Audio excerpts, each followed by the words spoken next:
Hey everybody, your old buddy Mike from Big Mike's Motor Pool here. I just got back from the steel supply and I'm going to give you a little video here about what I'm working on. Today I'm going to be making a fifth wheel hitch for an M35A2.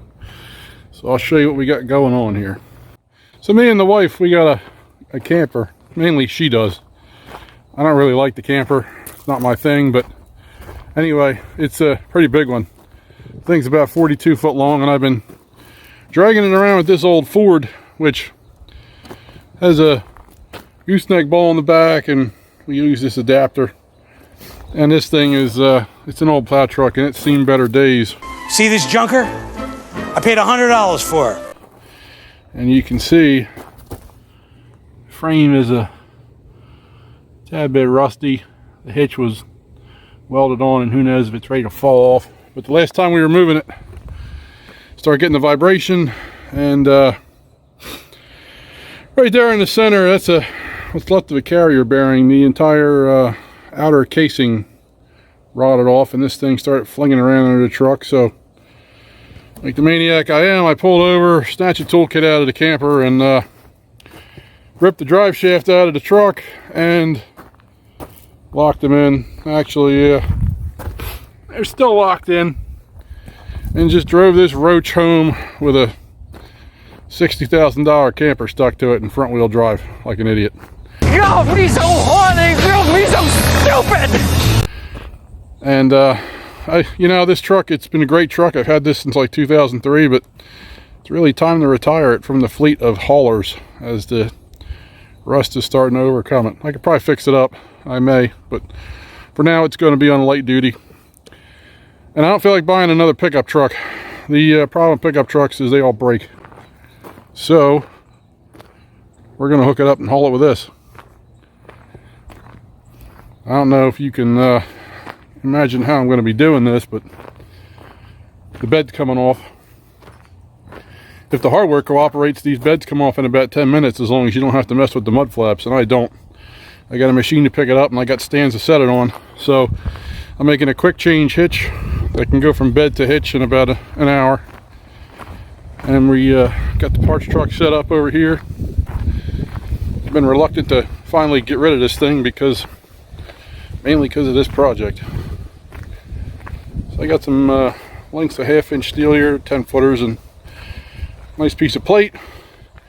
Nice brand new fifth wheel hitch. And I'm gonna get started cutting some stuff up here, drilling some holes, and then we'll put this joker together.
Nice hot day today, and we're back at it. I don't get much time to come out here, so what would take most people, you know, something they could do in a day, I got to stretch it out over a few. But I got all my pieces cut, and I got them all 45, so they look nice. I got some little spacers I cut from scraps here. I should have bought some 3" by 1/4, but neglected to think about that. So I'm going to get to it, cleaning these up, get all them burrs off of there, make them a little bit easier to handle. You see they're all kind of rough, but I got the flap disc here. These are real nice for cleanup work. Doesn't take off too much at once without really having to lay into it. And you can remove some material with these, but it takes some work. Over here I started laying out some marks because I had to figure out how many spacers I need. So you can see I got my plate here, and we'll get more into what these marks mean as I proceed. So I'm going to get cleaning up. It's pretty boring stuff, nothing to really watch there, so I'll hit this and then we'll go on to the next step. Marked out this one, I punched the holes, and we're going to start drilling the plate. This plate obviously is a little bit too big for me to be putting in the drill press inside the container. So a while back I created this contraption. I haven't found a mag drill yet that I want to buy that's where I want to pay for it. So on some of this bigger stuff I'll use this assembly with a hand drill. Very, very tight as far as holding the drill. A little bit of play in the shaft here, but I'm not working on anything super important. I'll use this, and if this is off a hair, it's not a big deal. Reason I use this, the biggest problem with drilling large holes, because these are going to be 1/2 inch, you know, it's considerably large for drilling a hole in steel. Not the biggest, but the biggest problem here is that the drill will grab because the bits are so sharp, and it wants to rip it out of your hand, and that's when you break the bits, and you break them off into piece and everything. So that this helps with that, because this does not allow the drill to get chucked out of the way and thrown and moved and twisted, and it's always going to be, for the most part, on the same plane with very minimal movement. So I got a small bit in here. I'm going to knock this out with a small one, and then I'll proceed to larger ones. I'll probably just drill this one hole, and then you'll get the idea how it works, and I'll cut the camera out. We got some cutting oil here. Always want to use some cutting oil. Really nice to put it on with a brush. A lot less mess.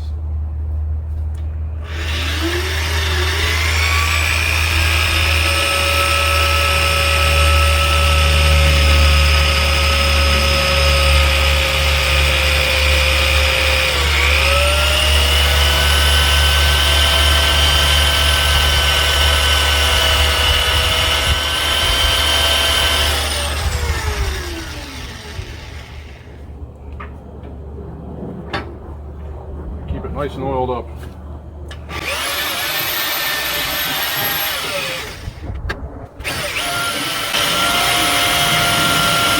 Using heavy pressure and slow speed here.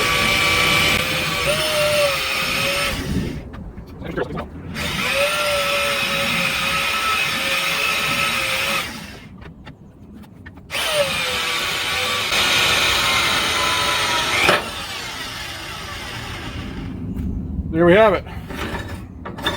First pilot hole is drilled. So I'll continue to make the rest of the pilot holes, and then I'll step it up gradually, get these holes out to 1/2 inch, and then there's a bottom piece that goes on here that's going to go basically under the frame rail. This is going to sit on top going that way. The bottom piece is basically a pinch plate. It's going to touch each side of the frame rail. You put it in crooked, straighten it, bolt it up, and that'll pinch the front. And that's what this is for. So I'm going to put that other piece on the bottom of this once the holes are drilled, clamp it in place after I do some measuring, mark it out, and I'll make holes through the old holes just to get a good template so it matches, and it always will go right on without any issue. Oh, and I don't usually wear gloves like this when I'm working. It's just so hot today that you cannot pick up the tools. Like if I were to try and pick this up barehanded right now, it'd be burning me. So we're wearing the Harbor Freight Hardy gloves. These are pretty good. So I'm doing some measuring, setting up some punch marks to do some drilling, and these two pieces here get connected together with one big piece of angle. And what I noticed is things are different. If you're going to do this project, make sure you measure at both sides. Don't just assume one side's the same as the other, because it's not. what I found was this one, 3 3/4 across. Why they went with 3 3/4 instead of 4, beyond me. Maybe it saves them a bunch of money, but problem here is they shoved it in the machine, marked it at 2 inches. 2 inches from here to here, and it's 1 7/8 from here to here. Something to that effect. So with this not being perfectly centered, it throws everything off. The frame rails here were likely put into a jig of some sorts, and then machines just drilled all the holes, and then these were attached. Problem with these, with the hole not being centered, they use the same brackets all the way around the truck, you know, front and back, you know, both sides.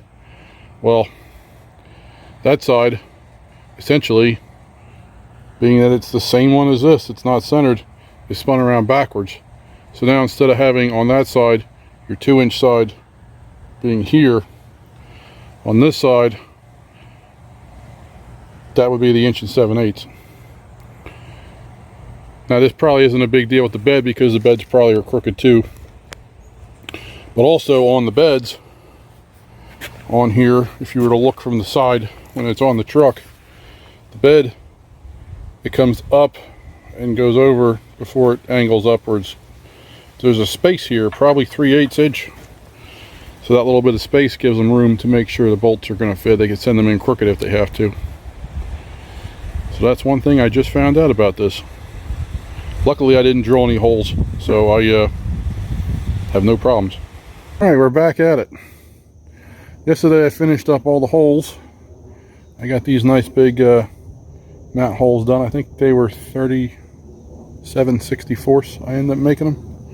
Don't quote me on that, it may be wrong, but I got a few more over there, which also was able to get the hitch up here and get those holes laid out. So they're ready to go. Cleaned everything up here with some acetone just to get the majority of the cutting oil off. I am planning on painting this, so the paint will stick to this mill scale.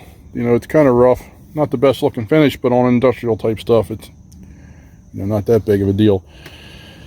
I did take some stripping wheels and scuff up this plate because the plates seem to be much smoother with the mill scale than the pieces of angle. That's with any plate I've ever seen, it seems to be that way. But these are the stripping wheels right here. These things are phenomenal.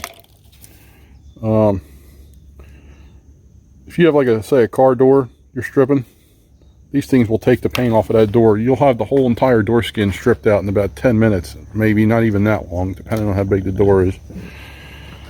And they'll literally take this mill scale right off. But I don't really, you know, care. I just wanted to scratch it up. You can see there's little scratches in it, just enough to get the paint something to stick to.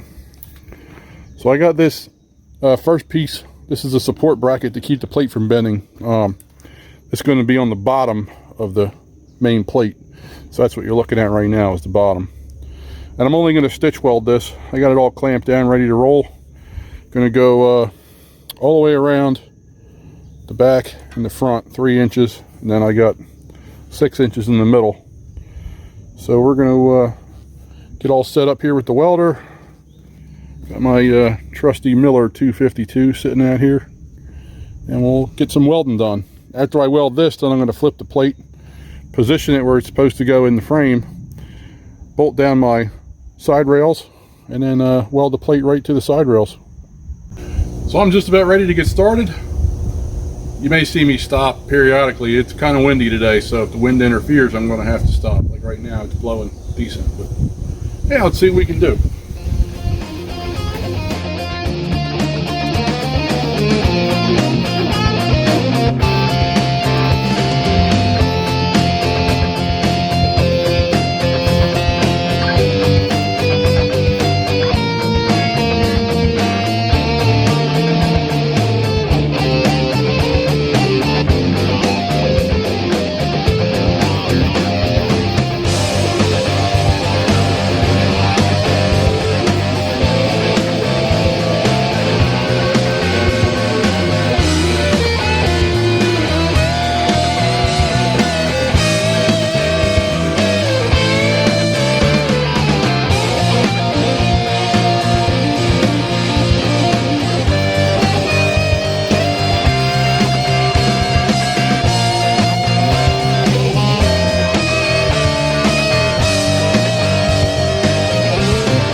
welded now.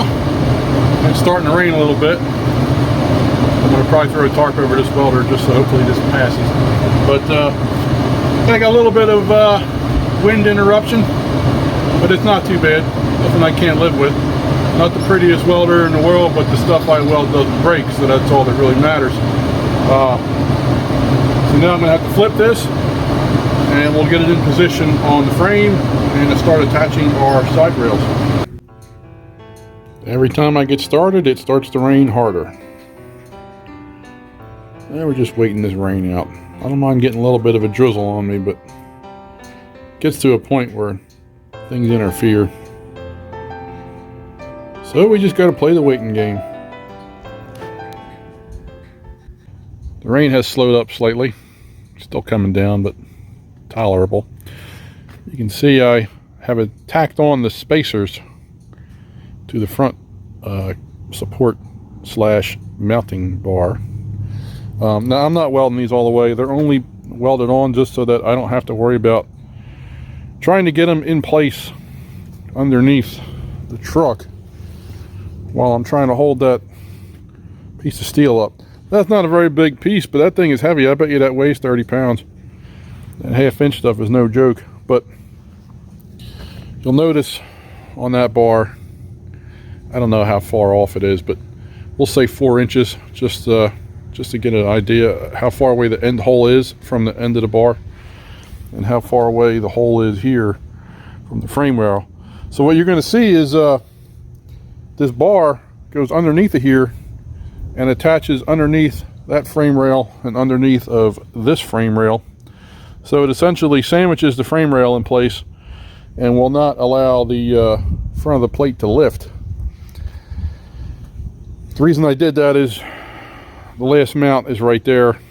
There's no mounts on the frame here. On my truck, I'm not adding any mounts because, well, for one, you can see there's a suspension bracket plate here. I don't want to have to interfere with that. I don't want to weld anything to my truck. I want my truck to be, you know, just as it is currently. So this is the solution. We just get underneath of this 2 pieces of frame rail, and that's going to help. And, you know, the majority of the force is being pulled backwards, so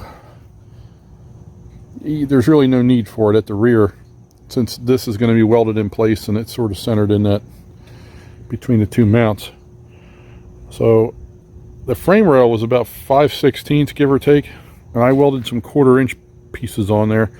That way it'll give me a little bit of down pressure when I go to put the bolts in.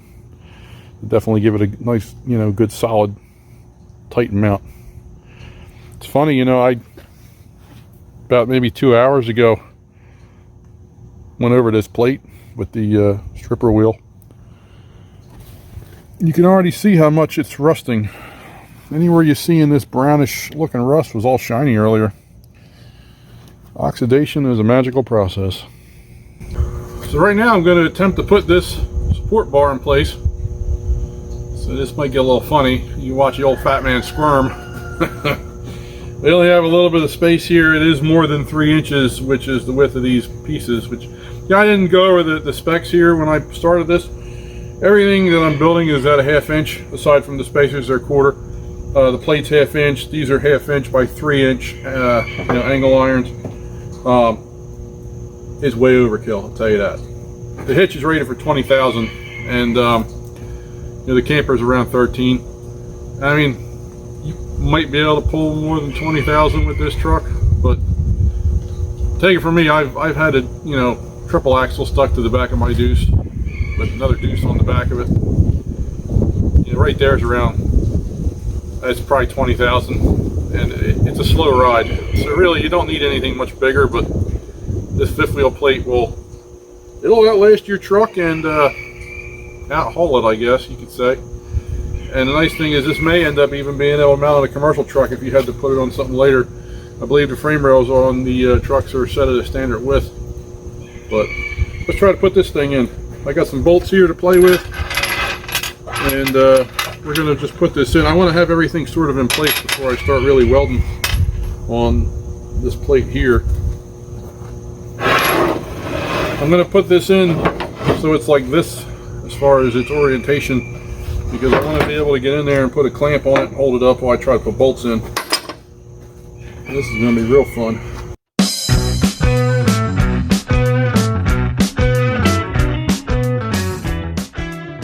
I did get it in place, at least in the frame.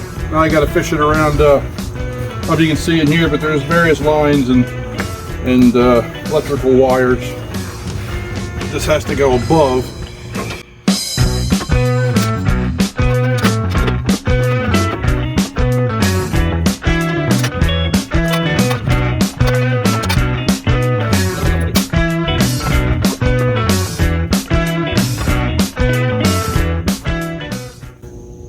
Whew. So that's in there. Of course, it's not in the right spot. And I'm just going to check a few things. No wonder it wouldn't get on there. Clamp probably was open enough, but it's over so far that the spacer plate is on the bottom of the frame now. So we're going to loosen this and try to, there we go, get it in place a little better. Get the hammer here and get one of these bolts started up.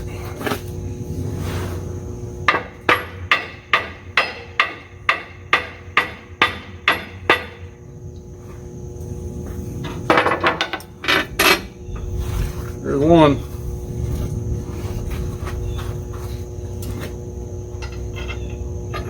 I am debating on welding the nuts to the bottom of this, because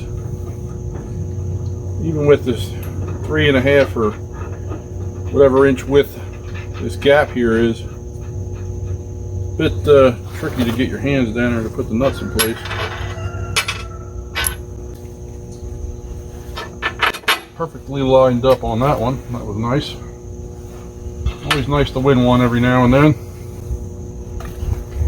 Let's see here.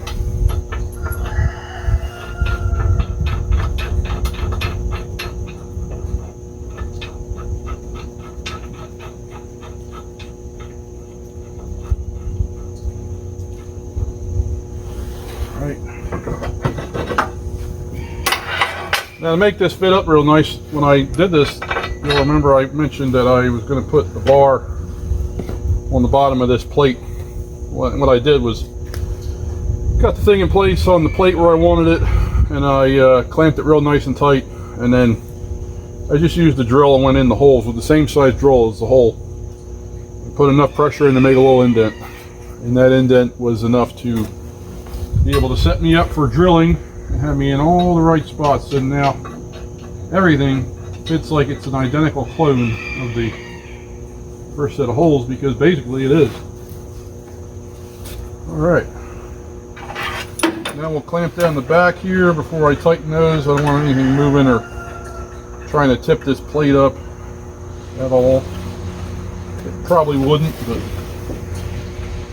that would be safe than sorry. Plus, I kind of want some down pressure on this plate before I tack it in place. That way, when I put this on the truck, these bolts will bring down pressure and everything's going to be real tight.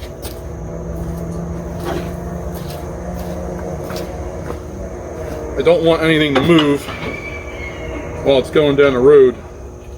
So the tighter everything is, the better. I don't think much would move anyway, but get rid of the room of error and you're good to go. Try to tighten up these bolts here.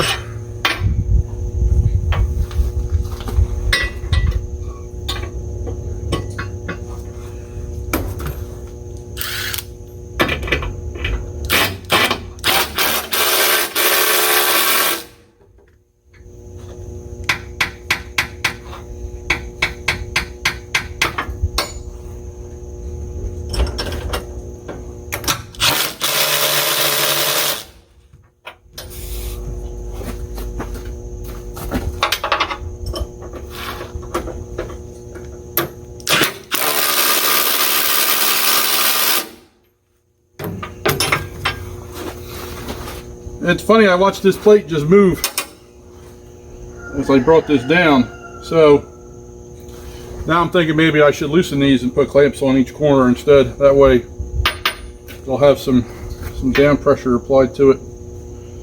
Maybe I should have went with 5/16 instead of doing 1/4 inch. We'll take them off of there.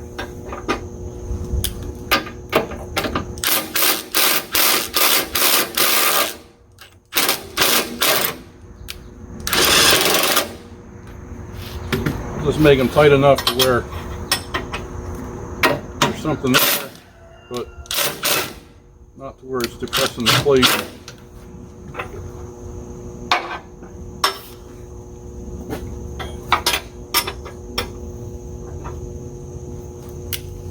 Let's see if this one moves upwards. Oh yeah. Alright, so we're going to leave them a touch loose. They're snug enough to keep the plate from lifting here when I weld. So I'm going to get the air hose out and blow this thing down some, and I'll get to welding. Probably going to do stitches on this one just like I did the support plate in the back. I mean, there really isn't too much of a reason to fully weld it, but I don't know, I'm still up in the air. I may just burn the whole thing, be done with it. Then once I'm finished with all my top work, I'm going to flip it over, probably get out my big 7 or 8 inch grinder, whatever the thing is. Try and groove the bottom side enough to fill in. That way we can get a weld on the bottom as well. But I got some work to do. I'll bring you back when we're ready to see what it looks like. Alright, so here you can see I've got the hitch in place, ready to be welded on. I'm going to tack weld the pieces, remove the hitch from the brackets, and then go about burning on the actual mount pieces. What I did here, you'll notice I got a paper towel. I folded that up a few times. I did that on both sides because I want to be able to easily get this hitch out without having to beat it with a hammer. I don't plan on removing it too awful much, but paint, even though it's paint, it does add some thickness to things, and it's enough to make your life a little miserable at times. So I'm hoping with the amount I folded up these towels, it's going to space it out just enough to where it'll accept the paint and not fight going in place. I don't plan on taking it off once it's painted. You know, it's going to stay on there, but I'm also not going to be painting the fifth wheel. I'm leaving that the color it is and just painting all the framework. So that's about it for the fabrication for the most part. I'm thinking about doing mud flaps. I got to figure out where I'm putting those, which means I got to measure the truck. I think that they're probably going to end up landing somewhere about right here. So I got to do some measuring and see if I got material to make those. And I'm also going to be putting some lifting shackles on this so that I can chain it up and pick it up without effort with the tow motor. But let me weld this up and then we'll continue on.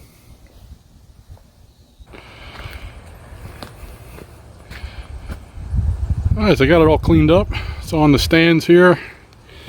It's a stand I use for holding trucks up, and this one actually comes apart with no tools, and it used to be a pistol target at one time. I haven't used it in quite a while. But I got all the surface rust off for the most part, and gonna throw some paint at it. The paint I use is from Sherwin-Williams, and this is Chem. It's really good stuff. And they got a whole bunch of different colors they can set you up with. I actually painted my Toyota with it. I thin it with xylene. We got acetone here to clean up the whole crate of paint and junk, but waiting for the crossbar to cool off. I welded nuts to it to make it easier to put off and on. As soon as that's done, I'll clean that up, hang it on the rack here, and then I'll get to painting. I'm not going to show you any paint because I don't want to get overspraying the lenses and the camera and whatnot, but yeah, next stop will be on the truck. There it is. It's mounted on the truck, ready to tow. This thing's a little dirty. Been sitting for almost 2 weeks now, letting the paint cure up. This paint with the hardener, it takes a little while. But it's all bolted in place, ready to go. Not that it really matters, but I got about an inch, I guess, inch and a half, something like that, of slide back and forth if I wanted to adjust it. Just going to put it on the farthest forward and hope for the best. I can adjust it at the campground if need be. This is kind of irritating the crap out of me. This, mount it right about, I don't know, right here on the truck, on the bed.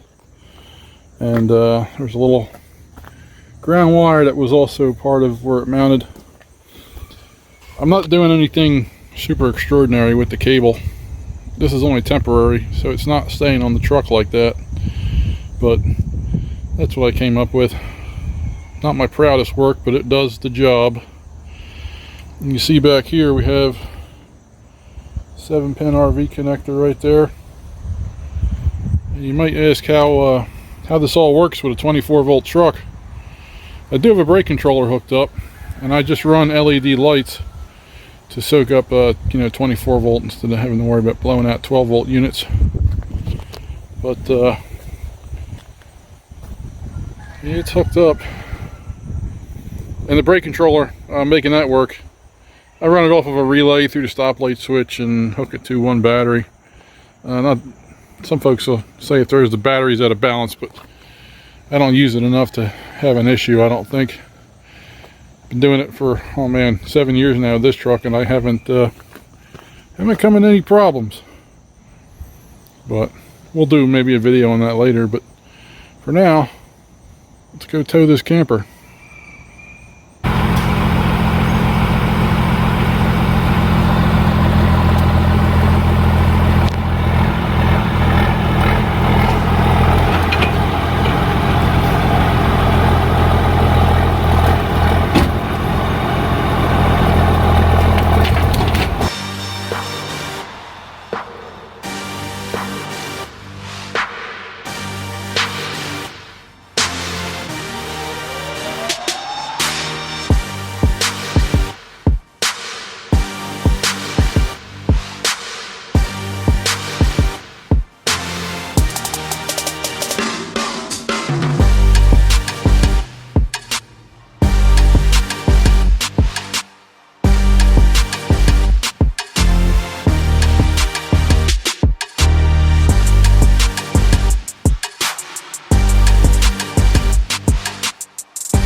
There it is, all hooked up, all 42 foot long of it.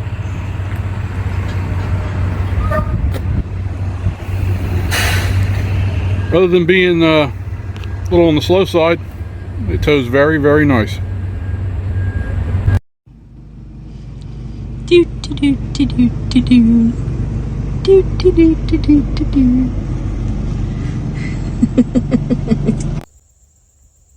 So as you just seen, I was pretty fat and sweaty looking, cutting that grass where we took the camper to. Unfortunately, being that it was as hot and nasty out that day as it was, I didn't get any video of us pulling into the spot really or anything like that.